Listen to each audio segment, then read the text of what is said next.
Hello everyone, আসসালামু আলাইকুম। প্রতিটা সপ্তাহে এই দিনটার জন্য ওয়েট করা হয়, সেটা হলো অফ ডে। একটু ঘুরতে যাব, সেটাই স্বাভাবিক। আজকেও তার ব্যতিক্রম নয়। তো আজকে অফ ডেতে একটু ঘোরাঘুরি করে খিলগা তালতলাতে চলে গেলাম।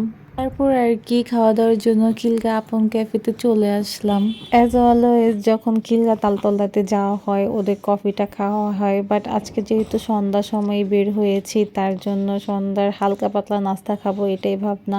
তাই আমি একটা বার্গার অর্ডার দিয়ে দিলাম আর কফি অর্ডার দিয়ে দিলাম। তারপর খাবার অর্ডার দিয়ে কিছুক্ষণ ওয়েট করছিলাম খাবারের জন্য আর একটু ভিডিও ক্যাপচার করছিলাম। ওদের এখানে সবসময় অনেক রাশ থাকে।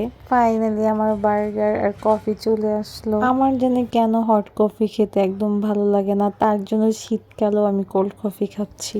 খাবারের রিভিউ আর কি দিব, ওদের খাবার সবসময় আমার অনেক পছন্দ, তারপরও দেখিয়ে দিচ্ছি। তো খাবার খেতে খেতে বাই বাই বলে দিচ্ছি। ভিডিওটি পছন্দ হলে লাইক, কমেন্ট, শেয়ার করে পাশে থাকবেন।